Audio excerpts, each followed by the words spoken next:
আসলে যেদিন আমি বাসা থেকে না খেয়ে বের হব সেদিন আসলে কোথাও আমার জন্য খাবার অপেক্ষা করে না। আসসালামু আলাইকুম, সবাই কেমন আছেন? আমি তো আলহামদুলিল্লাহ ভালো আছি। তবে আজকে আমি 12টা বাজে বের হয়েছিলাম। আপনারা দেখতে পাচ্ছেন প্রথমেই খাবারের দৃশ্যগুলো। এটার অবশ্য কিছু কারণ আছে, সেগুলো আমি আপনাদের সাথে সব শেয়ার করব। তো আমি 12টা বাজে বের হয়েছিলাম প্রতিবারের মতো যখন আমি বিল দিতে যাই, যেহেতু আমি আজকে গ্যাসের বিলের বইটা মানে গ্যাসের বিল দিয়েছিলাম। তো আমি 12টা বাজে বের হয়েছিলাম, মেয়েকে সাথে নিয়েই বের হয়েছিলাম। তো বিল দিয়ে সেখান থেকে মানে আমি চলে গিয়েছিলাম আজকে লিজার বাসা। তো আমি 12টা না, সরি, 1টার পরে বের হয়েছিলাম। তো যাই হোক, লিজা আমাকে বারবার কল দিচ্ছিল আর বলছিল যে ঈদের পরে তোর সাথে দেখা হলো না, মানে হেলেনার সাথে দেখা হলো না, আমরা ফ্রেন্ডরা কেউ একসাথে দেখা করিনি। মানে ওর কাছে এতটাই পরিমাণে হয়তো বা মিস করছিল, বারবার আমাকে কল দিচ্ছিল। তো যাই হোক, আমি ভাবলাম তাহলে এক কাজ করি, এই কদিন তো আমি মানে বিজি ছিলাম। তো আমি ভাবলাম তাহলে আজকে একটু দেখি, লিজার সাথে দেখা করে তারপর আমি বাসায় চলে আসবো, যেহেতু প্রচণ্ড গরম ছিল আর বাইরে তো থাকার প্রশ্নই আসে না। তো আমি লিজার বাসায় গিয়েছি, যাওয়ার পর সেখানে প্রায় 3টা 4টার দিকে আর কি আমাকে হেলেনা কল দিল যে তুমি কোথায়। আমি বললাম যে আমি তো লিজার বাসায় আসছি। তো বলো ঠিক আছে, তাহলে 5টা 6টার দিকে আমি একটু ডক্টরের কাছে যাবো, যেহেতু আমাকে নিয়ে আসছিল রোজার মধ্যে ডক্টরের কাছে। তো তখন কিছু টেস্ট দিয়েছিল, সেগুলো আজকেও করাবে। তা আমি বললাম তুমি যদি আসো তাহলে তাড়াতাড়ি আসবে, কারণ যেহেতু আমি বিলিতে বের হচ্ছি, মানে আমি অনেক টায়ার্ড হয়ে আছি, আমাকে তাড়াতাড়ি আজকে বাসায় যেতে হবে। তো যাই হোক, আমি লিজাকে নিয়ে চলে আসলাম। তো লিজাকে নিয়েই চলে আসতে বলছে যে তোমরা দুজন চলে আসো, আমি আসতেছি এখান থেকে। তা আমাদের সাথে যে আরেকজন আছে দেখলেন, তার নামও কিন্তু লিজা, আমাদের ফ্রেন্ড। তো যাই হোক, আমি লিজা এখানে চলে আসলাম। আসার পরে মানে ওদেরকে খুঁজতেছিলাম যে ওরা হয়তো বা, যেহেতু আমরা বাসা থেকে বের হওয়ার সময় জিজ্ঞেস করলাম যে তোমরা কোথায়, বললো যে আমরা বের হয়ে গেছি, রিস্কায় উঠবো। তো এর মধ্যে কিন্তু ওদের চলে আসার কথা ছিল। আর এখানে একটা মজার ঘটনা ঘটেছে, সেটা হচ্ছে আমি যে মাস্কটা পরে আসছিলাম সেটা মানে 1 টাইম ইউজের মাস্কই 2 টাইম ইউজ হয়ে গেছে। এর জন্য আর কি লিজা আমাকে বলছে খবরদার তুই মাস্ক পরে আমার সামনে আসবি না। তো যাই হোক, আমি মাস্কটা চেঞ্জ করবো, এই জন্য ফার্মেসিতে গেলাম। তো যাওয়ার পর সেখানে ভাইয়াকে বললাম তাড়াতাড়ি আমাকে একটা মাস্ক দিন। তো আমি একটা মাস্কটা নিয়ে নিলাম, তারপরও আর কি স্থির হলো আর কি। তো এই বিষয়টা নিয়ে আমি খুব মজা পাচ্ছিলাম। তো বলছি তুই আমার সামনে থেকে দূরে সরে যা, তোকে আমি দেখতে চাচ্ছি না। তো যাই হোক, বান্ধবী বলে কথা, তো বলেছে, তো আমি একটা নতুন একটা মাস্ক কিনলাম। তো নিয়ে তারপর আমি এখানে বসে পড়লাম।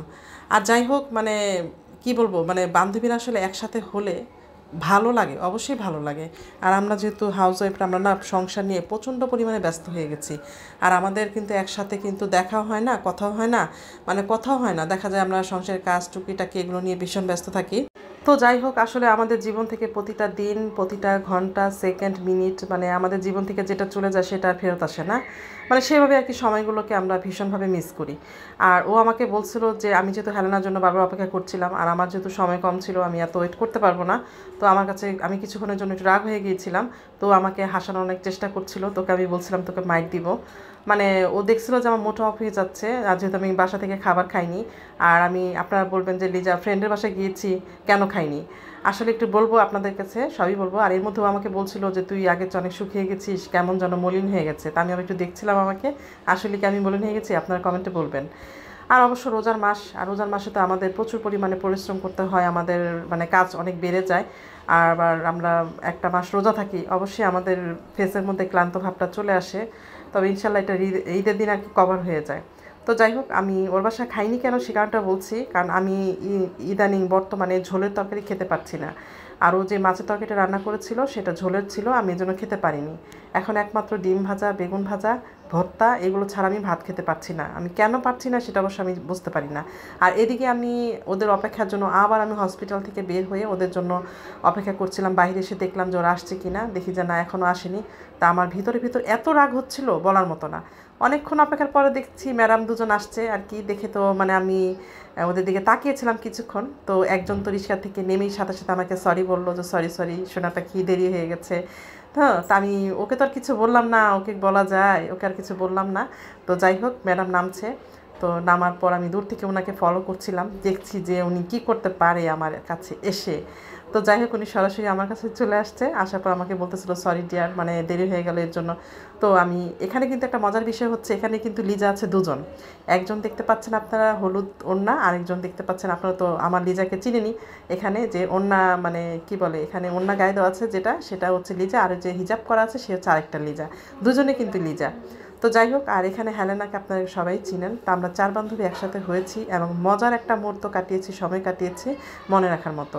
আর অল্প সময়ের মধ্যে আমরা এত মজা করেছি বলার মতো না। আর ও তো ক্যামেরা থেকে খালি লুকোচুরি শুরু করছিল। আর এখানে অটোতে ওঠা নিয়ে একটা মজার বিষয় হচ্ছে, সবার আগে আমি উঠে গেছি আগে, কারণ 4 জন মানুষ জায়গা হবে না, যে শেষে উঠবে তাকেই আর কি দেখা যাচ্ছে যে খুব মানে কষ্ট করে বসতে হবে। তো এই কারণে আজকে আমি একটু মানে আজকের জন্য আমি একটু চালাক হয়ে গেছি, যেটা আমি প্রথমে উঠে গেছি।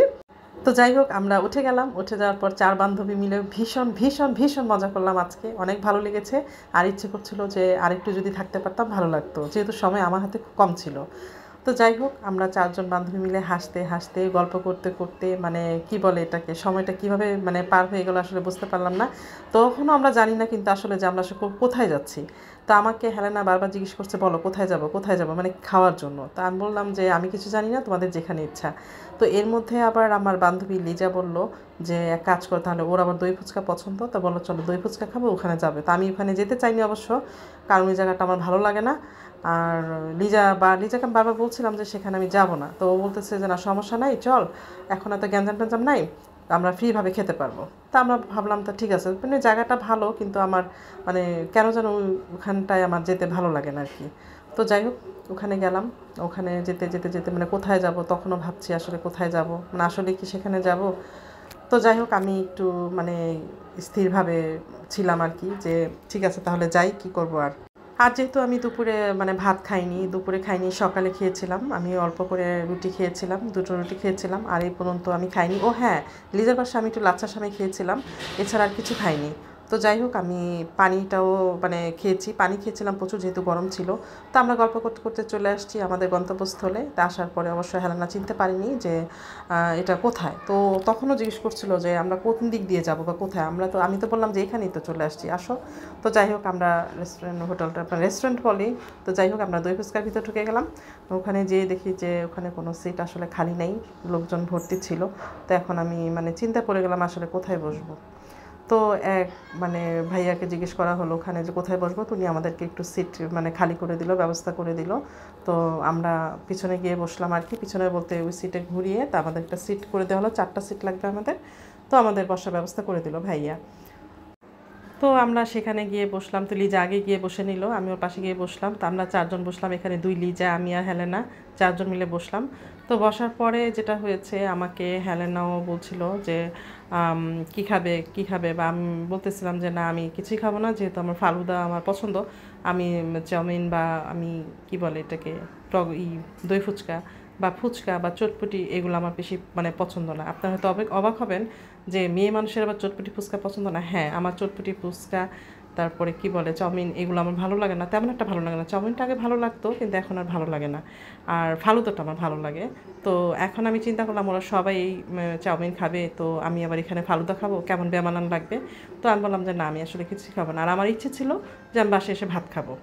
তো যাই হোক, আমি যেহেতু ওরা রিকোয়েস্ট করছে খাওয়ার জন্য, তা আমি বলছি ঠিক আছে তাহলে ওরা যেটা খায় আমি সেটা খাই। তো হেলেনা আমাকে বলছিল তুমি কি খাবে, তা আমি আবার বলছিলাম ওই লিজাকে বলছিলাম, আরেক লিজাকে বলছিলাম তোমরা কি খাবে সেটা বলো। তা আমরা খুব ভীষণ আসলে ভীষণ মজা করছিলাম, ভালো লেগেছিলো সেই সময়টুকু। তো যাই হোক, আমরা যা খাওয়ার তা মানে সব কিছু অর্ডার করে দিলাম। তো আমরা এখানে হালকা পাতলা কিছু নাস্তা করে নিলাম, ভালো লেগেছে সময়টুকু। তো 4 জন আসলে, 3 জন হলেও ভালো লাগে, 2 জন থাকলেও ভালো লাগে, কিন্তু আমার মনে হলো যে আজকে পরিপূর্ণ একটা বন্ধুত্ব বা পরিপূর্ণ একটা বন্ধুত্বের যে আলাদা একটা আমেজ বা মজা আনন্দ সবটুকু আমরা আজকে পেয়েছি। আর এখানে যে জিনিসটা আমি খেয়াল করেছি, আমি যখনই আসি তখনই দেখি যে এই স্টার রেস্টুরেন্টটা খুব সাজানো থাকে, বেলুন টেলুন দিয়ে খুব সুন্দর করে সাজানো থাকে। আর এদিকে এই ম্যাডামরা 2 জন তো সেলফি তোলা নিয়ে ভীষণ ব্যস্ত, আর উনি তো আছে, উনি ওনার ক্যামেরা নিয়ে। আমার সেলফি তোলার কোনো ঝোঁক নেই বা কিছুই না, তা আমি তো তাকিয়ে তাকিয়ে ওদেরকে দেখছিলাম আর কি। যাই হোক, এখন আর কি ওর আংটিগুলো দেখেও আমার মনে পড়ে গেল যে একসময় আমি এরকম অনেক বেশি আংটি পরতাম, এখন আমার আংটি পরতেও মানে ভালো লাগে না। তো যেটাকে বলে রিং, তো আমি রিং পরি না। তো যাই হোক, আমি এখন মানে মানুষের আসলে সময়ের সাথে সাথে অনেক কিছু চেঞ্জ হয়ে যায়, মন মানসিকতা চিন্তা ভাবনা সব কিছু চেঞ্জ হয়ে যায়। আর আমি আপনাদেরকে আবারও বলছি, যদি আপনাদের কাছে আমার ভিডিও ভালো লাগে তাহলে আপনারা অবশ্যই লাইক করবেন, কমেন্ট করবেন, সাবস্ক্রাইব করবেন, পাশে থাকা বেলটি ক্লিক করে দেবেন, আর বেশি বেশি করে আমার ভিডিও দেখবেন। তো এই হয়েছে অবস্থা। তো বান্ধবীরা এখানে খাওয়াখাই পর্ব চলছে, একজন একজনকে খাইয়ে দিচ্ছে, ভালোবাসায় ভরপুর ছিল সেই সন্ধ্যাটা। সত্যিকারের বন্ধুত্ব এবং ভালোবাসা আসলে কখনোই হারায় না, সেটা দূরে থাকুক আর কাছে থাকুক বা মানে যেখানে থাকুক, এক সময় না এক সময় আসলে ফিরেই আসে। তো তো আমাদের খাওয়া দাওয়া শেষ, আমরা সেখান থেকে বের হয়ে গেলাম। তো আমরা বাসায় এখন চলে যাব। তো লিজাকে আমরা বিদায় দিয়ে আমরা তিনজন একটা অটোতে নিয়ে চলে আসলাম। আর এই পর্যন্ত মানে যারা যারা আমার ভিডিওটা দেখেছেন অবশ্যই আপনারা লাইক করবেন, কমেন্ট করবেন, সাবস্ক্রাইব করবেন, পাশে থাকা বেলটি ক্লিক করে দিবেন। আবারও বলে দিলাম, আর আমার ভিডিও যদি আপনাদের ভালো লাগে তাহলে অবশ্যই অবশ্যই অবশ্যই আপনারা লাইক দিয়ে দিবেন। তো আজকে এই পর্যন্তই, সবাই ভালো থাকবেন, সবার জন্য শুভকামনা এবং শুভরাত্রি। আজকে এই পর্যন্তই, ভালো থাকবেন, আল্লাহ হাফেজ।